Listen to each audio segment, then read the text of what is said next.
On this week's episode of the Marketing Expedition podcast, I get to speak with Wendy Alexandre. Wendy started in real estate in 2004 and has experienced both the craze and the downturn markets and is well-versed in navigating them all.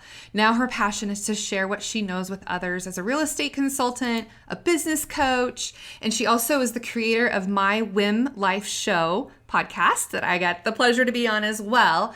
And WHIM, by the way, stands for wisdom, humor, inspiration, and motivation. But before we get to Wendy's interview, I have to tell you all about Ibotta. Ibotta is a cashback app that you get rebates on groceries and online purchases and more. And it's super simple. You buy the groceries that you normally buy, you select the offers, you scan your receipt, and upload it, and then you get cash back, and then it goes into your PayPal account after you hit $20, right?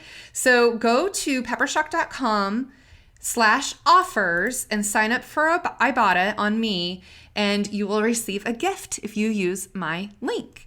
Now, let's get to the marketing essential moments. This week, I'm talking about, and I thought it was fitting since we're talking about real estate with Wendy, the top 5 reasons you need to invest in real estate video marketing, especially if you're a real estate agent. Obviously, some of these tips will apply to all of those who are not real estate agents, but I figured since we've got a real estate agent on the show, I wanted to share how you can learn to get an ROI on your video marketing investments. So all the things that go into creating a video, right? The images, the voice track, the music, the editing, the text, the graphics, lots of things to consider, and why you should maybe work with a video production company to do it so you can have high quality, polished and refined voiceover. You can have it as an ability to use as commercials or on other platforms, and it's rendered out in all of the different sizes that you need for all of the different platforms that you may want this video on.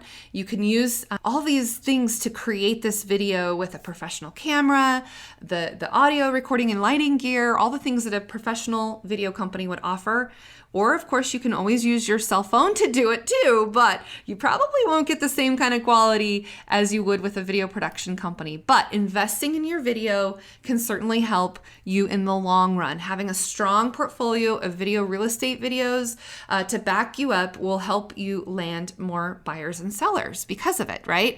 And we know that people spend more time on your website looking at videos. It helps with actually search engine optimization to continue to have people stay on your website for a longer period of time. So average time with web viewers spent on pages with video is more than a minute, whereas if you don't have video on it, the average time is like 15 seconds. And why it's important to keep people on your website, so that way it doesn't get listed as a bounce, or, the longer that you have people on your site, the more that the robots think that there's relevant information there, because now people are spending more time on your website. So videos can really help with that. And we know that 85% of buyers and sellers want to work with an agent who uses video, right? So that's a big number to consider. Utilizing video, not just a still image, but video really can help you draw in attention to what it is that you're doing. And with the 51% audience share, YouTube is now the top video research destination for house hunters. And YouTube has become more popular than listing websites, honestly. And of course, if you use a find an agent search on YouTube, you're likely to increase by 46% every year. Find an agent searches on YouTube are increasing 46% every year, I should say. And of course, homes listed with video get 4 times the inquiries of homes listed without a video, right?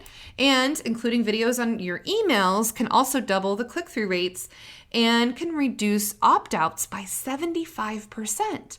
So another reason to include video.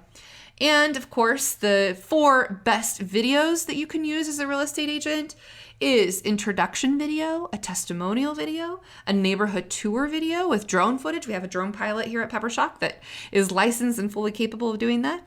And then of course, your listing videos and showing those home tours. Really important. So by using an introduction video, it's a quick, friendly video that you can use to introduce yourself.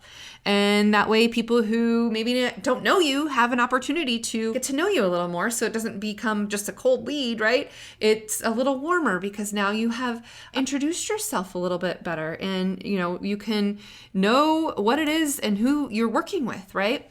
And then, of course, testimonial videos. If you've got somebody who raves about what your service was that you did, and those testimonials really kind of help accelerate what I like to call word of mouth advertising, right? Testimonials can really help convince your potential leads that you are trustworthy and reliable, because you're not the one who's saying all about how good you are. Your clients are, right? They're giving you a testimony to say how awesome you are to work with. And so sharing those really helps. And also the people who created the testimonial, they like to share too. So sharing is caring, right? Doing a neighborhood tour video provides evergreen content that you can use over and over again to show off your expertise for both the buyer and seller, and gives kind of the community feel of what is happening in the community, why they might want to be attracted to this community, especially for relos that are relocation people who are coming from outside of the area. Those neighborhood tour videos can certainly give a sense of who it is and where you're selling in that neighborhood, right? It's kind of giving out that vibe that you want. And being able to showcase the community and all the different activities and, all the schools and everything that's going on there is super helpful for people who want to buy in the area. Now, listing videos, those videos really help sell homes and impress your current and future sellers and buyers because, honestly, if I can take a video tour of the house, it'll make me feel like I'm closer to it, that I can see what it is that I'm about to get into. If I really want to spend more time in that home, I want to look at the video so I know that it's something that's not going to waste my time, right? So key takeaways: businesses have published 377 videos on average and are publishing 33 new videos every month. Their video libraries will double within the next 12 months. And businesses in high tech and professional service industries are publishing the most new videos on a monthly basis. And businesses are increasing their investments in both in-house and outsourced video content to help serve the growing demand for video throughout the customer lifecycle. And 89% of viewers of business-related videos take place on desktop browsers. And I think more and more people are starting to look at mobile devices. So you've got to create videos that can be seen on a small screen and or audio agnostic. So thinking about not necessarily having your audio turned up, because sometimes people don't turn the audio up depending on what it is that they're watching your videos on, right? And here's an interesting tidbit. The middle of the week is the most popular for B2B video views, with Tuesday between 7 a.m. and 11 a.m. Eastern time, seeing the highest number of views. So thinking about the time of day when you're going to post those videos is really important, and kind of understanding the trend, what's happening with your posts and when you're getting the most engagement. And then product videos, demos, and explainers are the most common videos produced. Websites and social media are the most common distribution channels. And of course, businesses are increasing their use of videos across all the specific channels, and the number of businesses using video on their landing page jumped 50% to 60% this year, and the number of businesses using video in email jumped another 46%. Additionally, video use in sales conversations has also experienced a huge increase as well. The average length of the video is 9 minutes, but 75% of all video published within the last year are less than 2 minutes long. Now, longer form videos have a place. Short form videos absolutely have a place. You really need to understand your strategy and what it is that you are doing and why you are doing the length of video that you want to do. So, thinking about that, we can help you and walk you through what those links are and why the length of is that you would do. So the use of video analytics is becoming more prevalent, with 36% of businesses using intermediate or advanced analytics to measure performance of the video uses. Then those using advanced analytics are 2 times as likely to report that returns on their video investments are improving and impacting their bottom line. Now, let's get into the interview with Wendy Alexandre.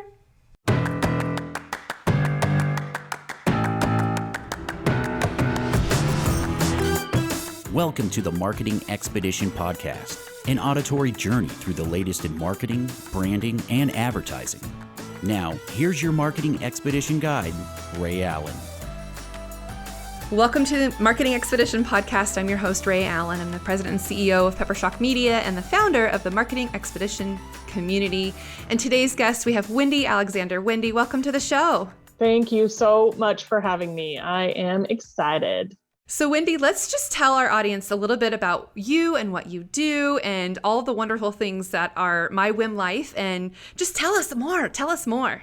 Yeah. So I have, first and foremost, I have been a real estate consultant for more than 17 years at this point. So that's definitely what I do and know best. I've also been doing business coaching for nearly 5 years at this point. As a business owner myself, I have learned a ton about what works, what doesn't work, what's required, what do you need to have, getting started in a new business, kind of all of those basic ins and outs, which seems to be where a lot of people get stuck, is right there in that beginning. They get so frustrated that they just don't get that forward momentum like they need to. So been doing a lot of that coaching for the last almost 5 years. And then I also have my own podcast and YouTube channel called My WHIM Life. I've kind of halted a little bit on recording those episodes for the time being, but looking at doing some new stuff in the new year in 2022. So that's coming. And then I also have Wendy's Wisdoms, which are my little daily notes that started more than 9 years ago now, putting out just little tidbits of inspiration or funny things on a regular basis that has really made a difference in the lives of so many other people that I just can't imagine not moving forward with that. Also something that will move into 2022 with me. Excellent. I can't believe you've been doing that for 9 years. Congratulations. That's quite the commitment to being able to share those wisdoms with everyone. That's amazing. So Wendy, let's talk about a little bit more kind of the audience that you serve and the types of people that you want to attract to do business with you. Who is it that's your target audience? Who do you love to work with? So as far as real estate goes, my favorite people to work with are definitely first-time home buyers, and then those that are moving down into the smaller houses. So I just love the opportunity to educate people, and those are the people that are open, they're interested, they have questions, and I dig that. If you get into a spot where you think that you already know it all, then I don't necessarily serve a huge purpose. I love the opportunity to educate. I think it's definitely why I also got into business coaching, because those people are open, they have questions, they need guidance, and I love that teachable piece. So great. anyone who is open and ready for the next adventure, whether that be in real estate or in their business, those are the kinds of people I like to serve. That's fantastic. I love that you know exactly who it is that you want to target. That's great. Yeah. Niches make riches, right? Exactly. So, okay, here's a question for you.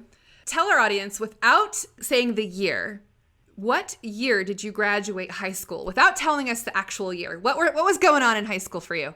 Oh my gosh. What was going on in the world then? I don't even remember.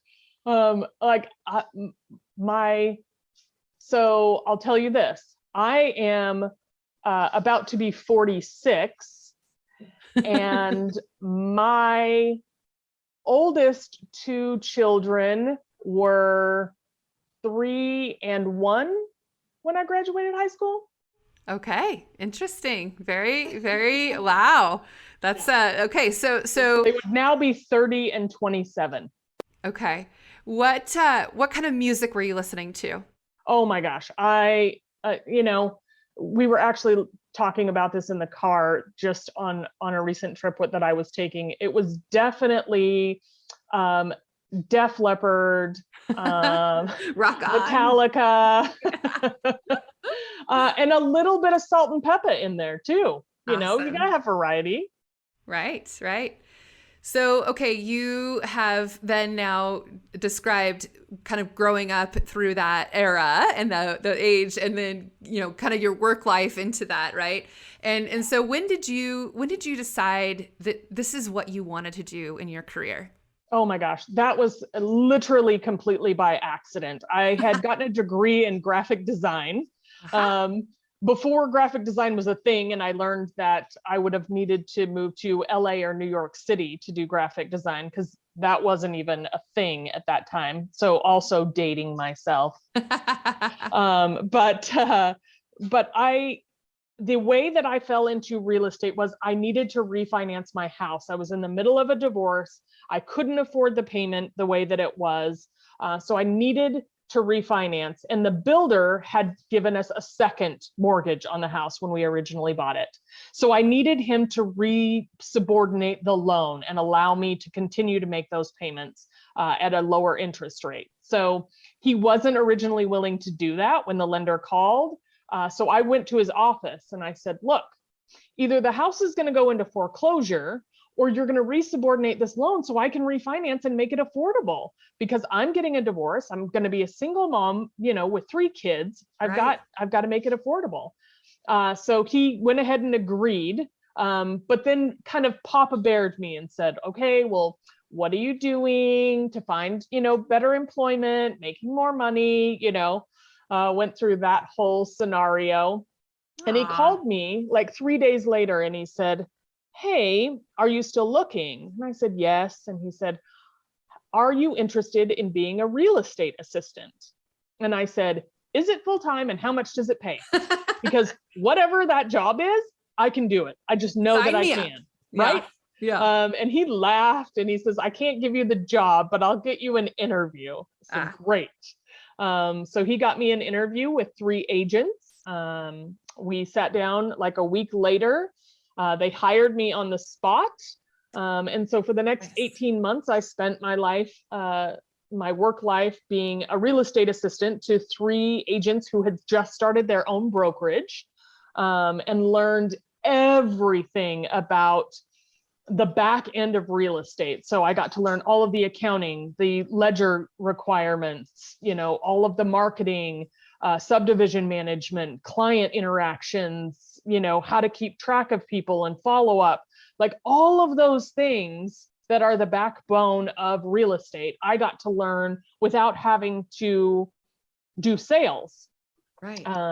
And so 18 months later, the owner decided that it was time for me to get my real estate license. Uh-huh. And more than 17 years later, here I am. But And now, it was never a career that I thought I would pick for myself by any means. But I'm so grateful that it happened that way. that's awesome. And now you're teaching others just the same as you were taught when you first started, right? That's awesome. Absolutely. I have got a team, a full-time or a part-time assistant that I have, as well as 3 other agents that are on my team as well. Okay, so tell me about some of the success stories. How have you helped people in your position? What have you done for them as far as maybe some of the success stories of, the real estate transactions that you've done? And, give us some examples of something that you feel like you really went above and beyond to make happen. Oh, let's see. I think probably one of the biggest success stories. I had a guy call me off of a postcard that I sent to his neighborhood. He was in his 90s. Oh, wow. He said that his kids had called and they were moving him to a nursing home, and he didn't know what to do about his house and all of his stuff. So I went over and met with him. There was no power of attorney. None of the kids called.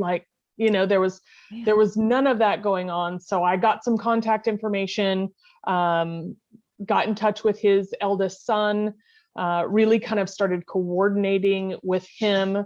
But in that instance, I did have the opportunity to sell his home, but I also coordinated and made sure that we had an estate sale so that his things were taken care of. I helped him boxed up the few items that were memorable to him that he wanted to take with him, because none of his kids were local. So I really kind of went in there and adopted him, and still Oh, have wonderful memories of hours and hours and hours that I sat with him and let him tell me stories as we went through his things, and talked about his gosh. wife and her passing, and just I loved every minute of that Oh, experience. wow. Wow. I just got goosebumped. I could just imagine listening to him tell you the stories. Oh my goodness. Yeah. That's amazing. I love that. Okay, so what are some things that you do since we are going on a marketing journey? And you mentioned the postcard, and I love that. But what are some marketing tactics that have seemed to really work for you? And why is it that they've worked for you? Yeah. So I do subscribe to a monthly postcard that sends out some kind of a coupon or deal for that month. A lot of times it's a local restaurant, or once in the summer we do river rafting. In the near the holiday season, there are cards, Christmas cards. So a lot of those different things throughout the year.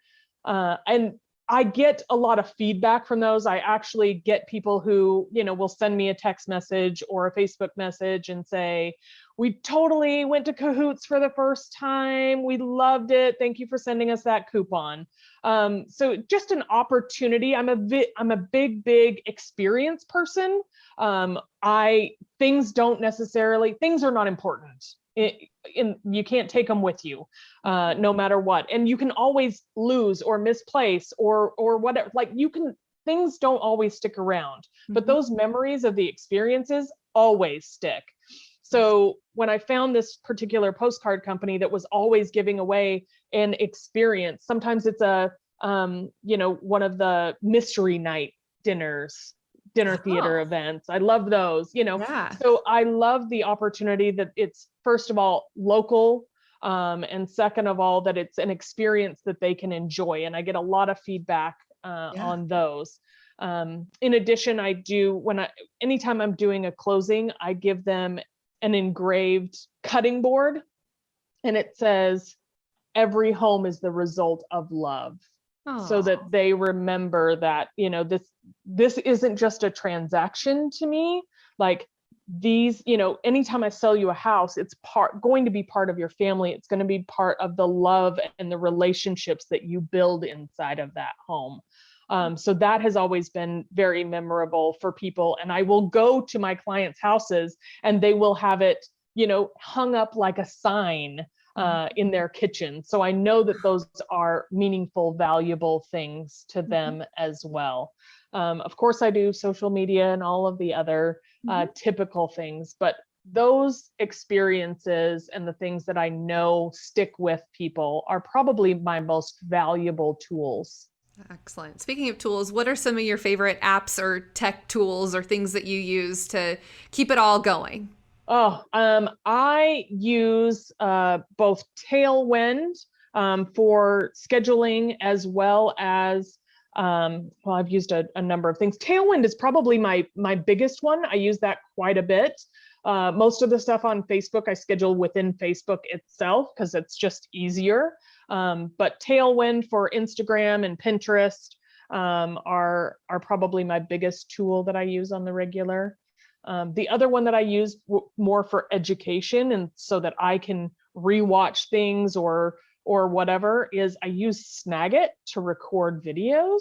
That way, if I'm on a training or whatever, and I know there's no way, because we never consume everything that we're hoping to on the first run.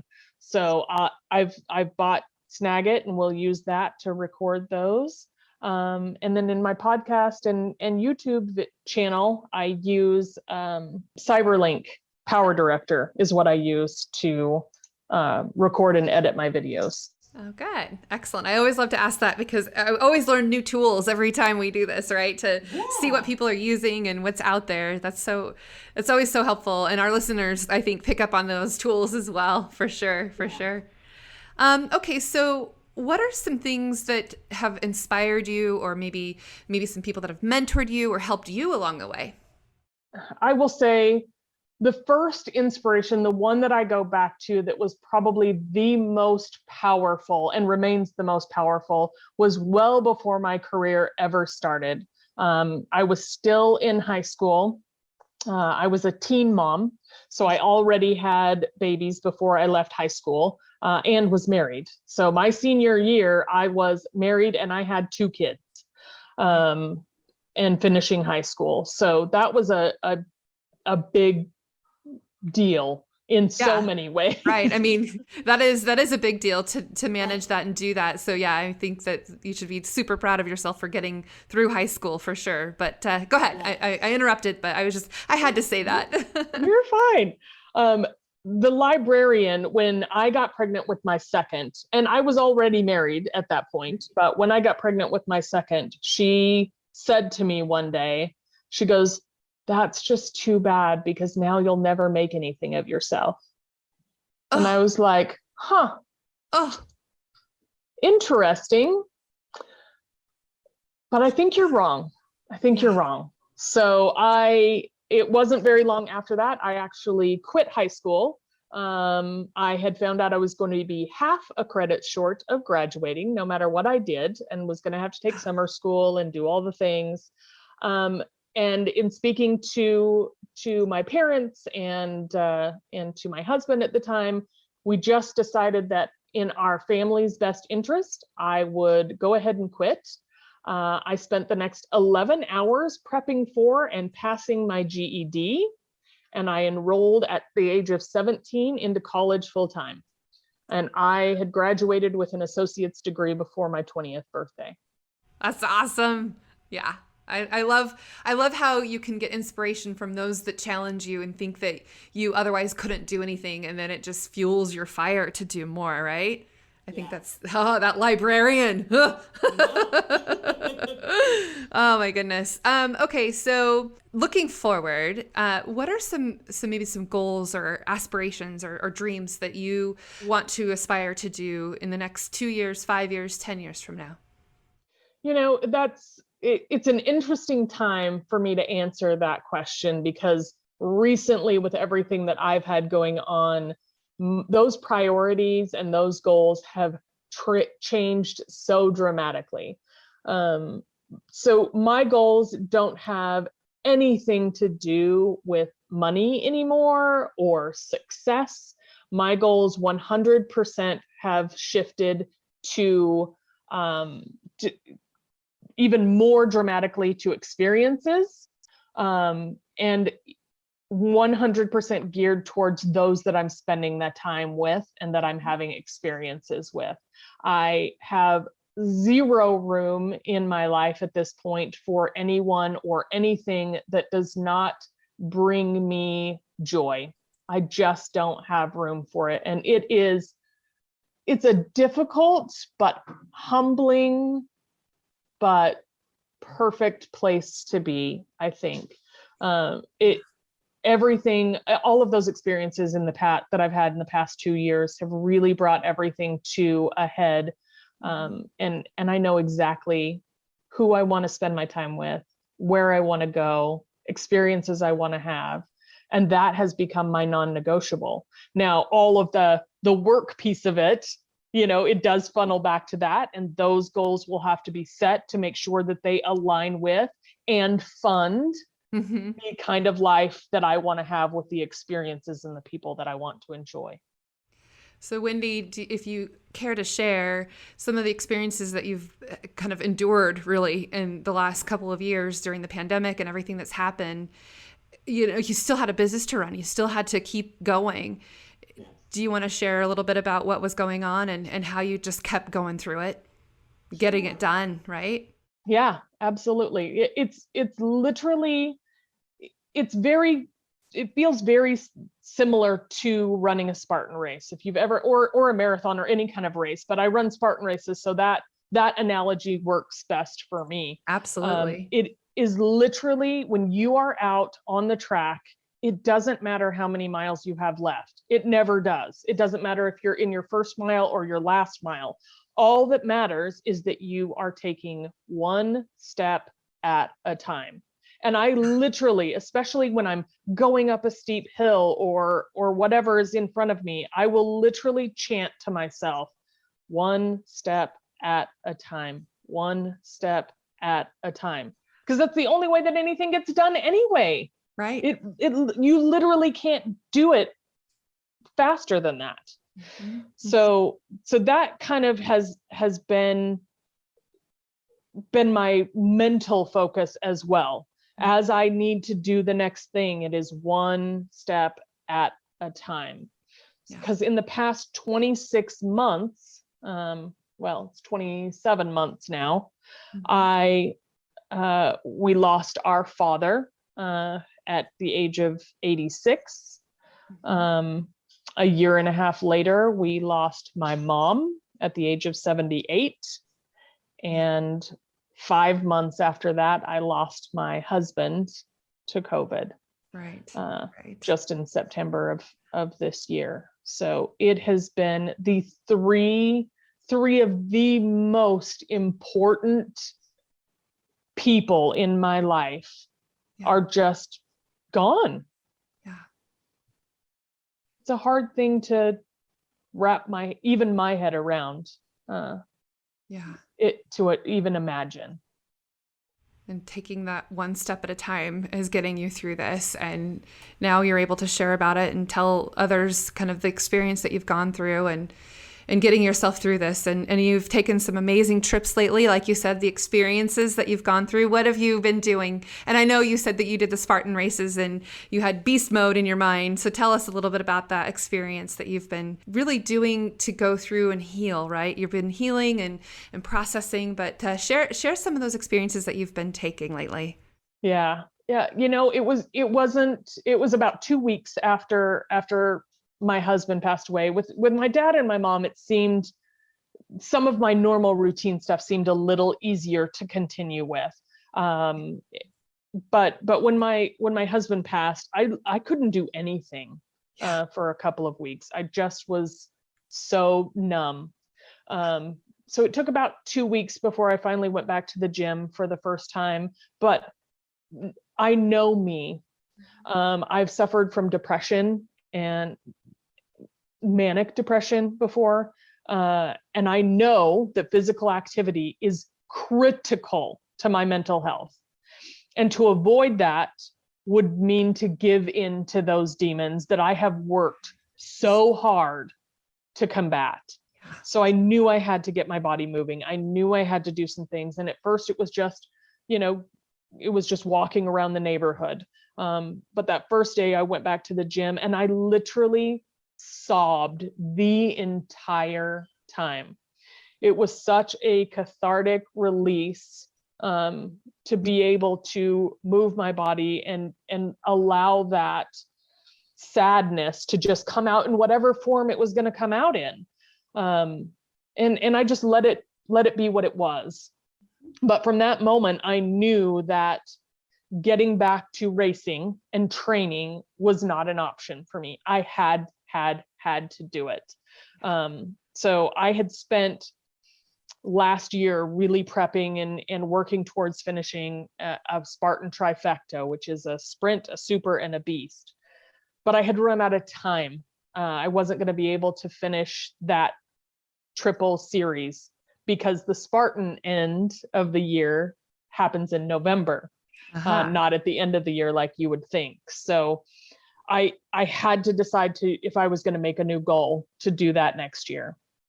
And so I did.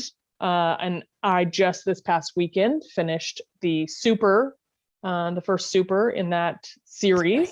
Congratulations. Yes, that's I did awesome. that. Yeah, I did that in Southern California. So me and some wonderful friends of mine took a road trip and drove down there over 5 days, did a race and drove home. And in December, I am going to take my daughter on vacation to Orlando, going to do all of the Universal Studios, Disney, Kennedy Space Center things, and I will run a beast there. Nice. And then I will continue to run additional races in 2022 to continue that. But it's such a critical thing to know exactly what your body and your mind need in order to move forward. And exercise was that for me, for sure. Yeah. Yeah. No, that's great. And I love hearing the experiences that you're sharing now and just what you've accomplished. And I would just, if I were you, I would just be so proud of myself. And I think others would be too, even if they're not here now to see you do these things. But I think that's a phenomenal way to get through this. So I commend you for going through this process and getting it done and not giving up. And like you said, just taking that one step at a time. Yeah. I mean, I remember, just to pivot, I mean, I remember when I interviewed you for my show, I think it was like just a few days after my mother passed. Yes, I remember too. Just come in, like we have to do the thing. Continue on. I know. I was like, do we reschedule? Do we keep going? I'm like, well, I don't think Wendy would want to because she's just a go-getter and she, business still continues on whether you're, down and out or not. So I was like, well, I'll let her if she wants to. And if not, then we're going to carry forward. And we did. And that's, being an entrepreneur, being in business, you take care of things and you continue, like you said, one step at a time and keep going. And I mean, and your business continues to evolve and grow because of the experiences that you've gone through. So, yeah. And I appreciated that from you too, to say, you know what, we're still going to do this. We're going to make it work and we're going to the show must go on. Right. Right. And, and I think that's different for everyone. I don't want to say that that's the right way that anyone in particular needs to deal with things or grieve or whatever, but it's definitely what has worked for me. Mm-hmm.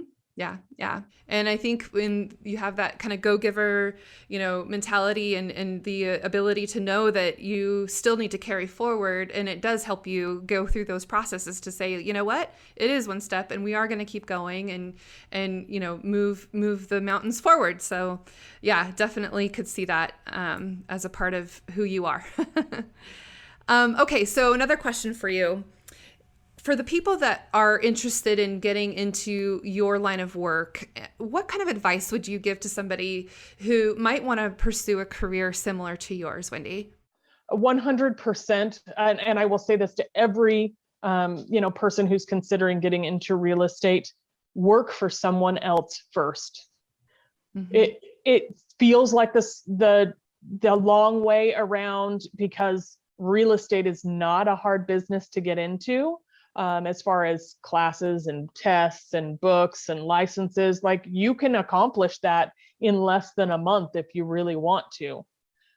But what I'm going to tell you is that the experience that you will gain learning from someone else is invaluable. It has changed everything about how I do business, how I've taught others to do business. That knowledge of being able to watch without having to be doing is just priceless. It just is. I've encouraged my team that I've set up it's not a traditional real estate team. It is a mentorship program. And I designed it specifically because my experience being mentored by others was so valuable.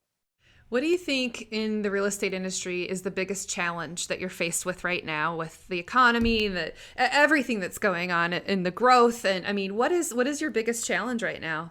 100%, I think it is not the economy. And everyone will say that. Everyone will be like, oh, it's a great seller's market or it's a great buyer's market or whatever. And that's just hooey, in my opinion, because as a real estate consultant, my job is to take care of my clients and customers, regardless of the economy or the market at this moment. Mm-hmm. Your number one skill should be adaptation. You have to be able to adapt and move and grow and flow within whatever is thrown your way. Right. That's the most important skill you should have. Yeah. Yeah. So having where you don't have enough spaces or places, I mean, you just have to work extra hard to find what they need, right? I mean, that seems like it's an evolving challenge, right? Yes, absolutely. I started in this industry when it was money flowing off of trees. It was in 2004, 2005, 2006. I mean, I sat at my desk and people handed me money. It was ridiculous. It gave me a very skewed view of what real estate was really about. And it was very painful during 2007, 8, 9, Yeah. and 10 when I had to figure out what work really was in this Yeah. industry. But I wouldn't trade that experience for anything. I really wouldn't. Yeah. So when things started to shift, I had an opportunity to take on a short sale. Now, I didn't know what a short sale was. I had never heard the term. No one was talking about that.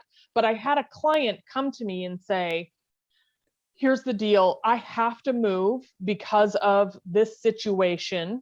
And I have got to sell my house, but I know the market has turned and I don't know what to do. I owe more on it than it's worth. And I don't have the money in my bank account to pay it. So I just started making phone calls and figured it out. Yeah. I'll never forget that first one, and it was a mortgage owned by MetLife.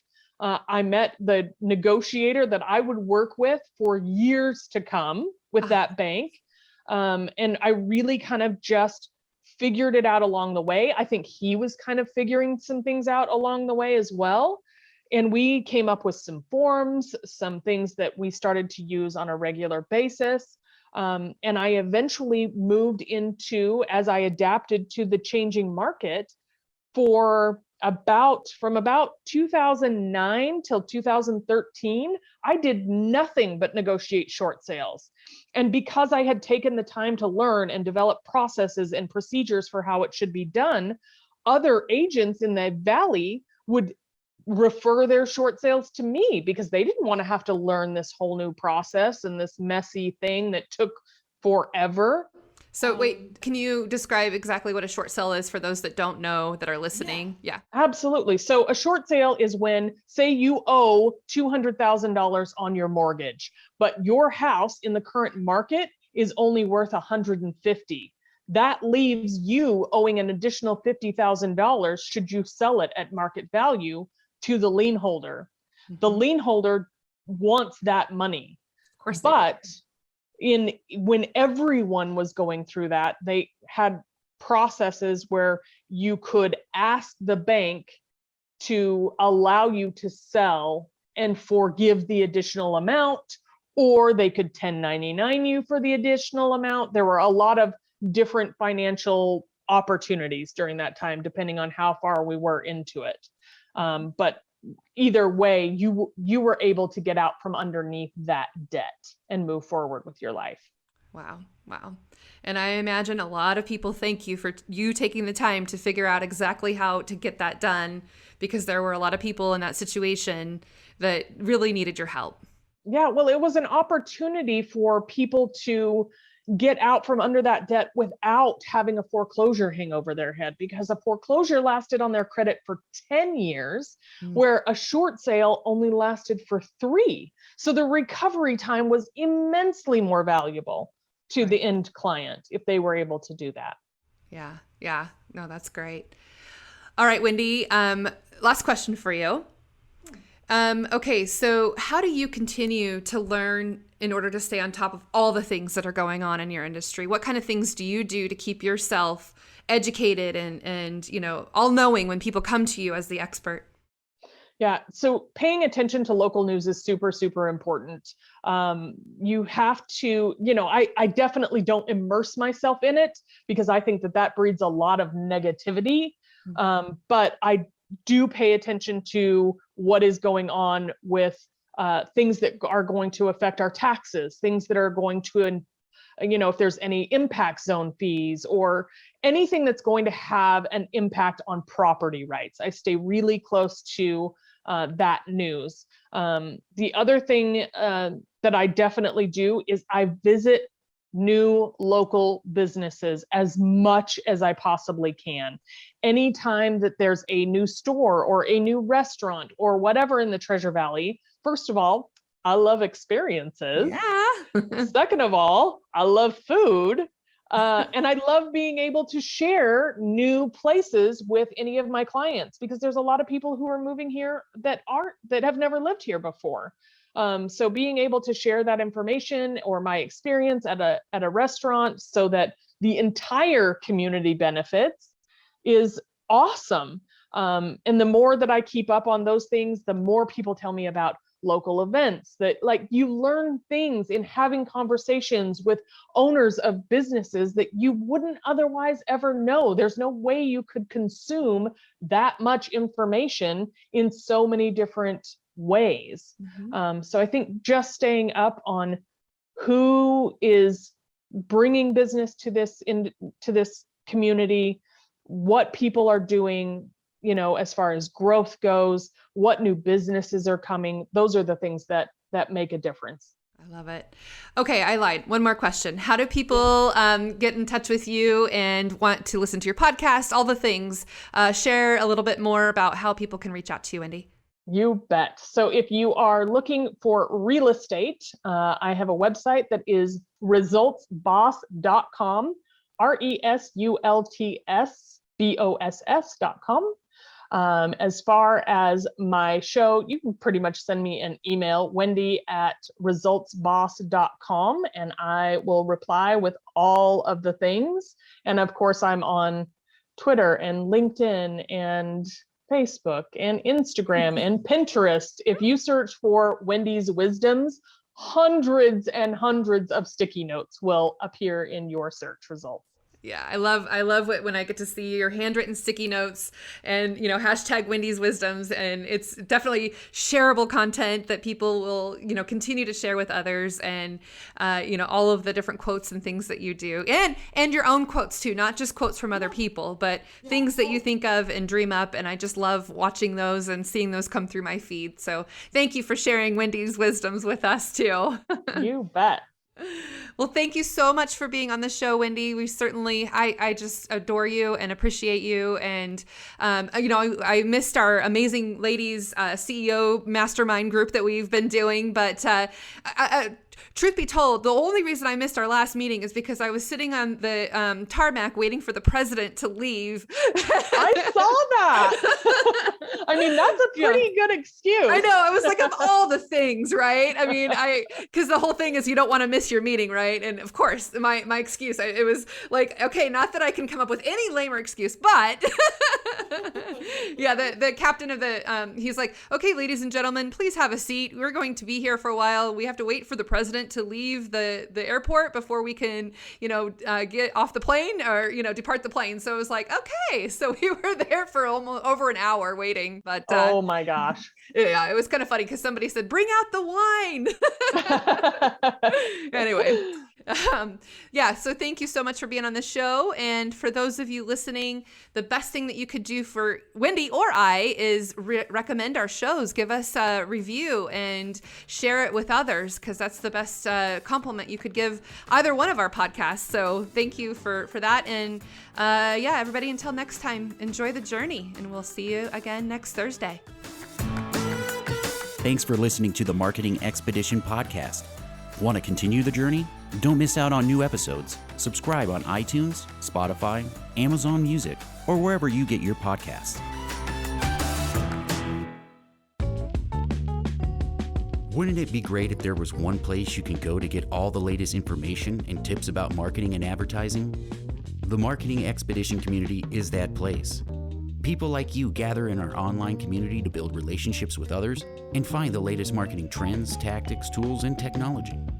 We help you build your brand and your bottom line. Start your adventure today. Visit themarketingexpedition.com to find out more.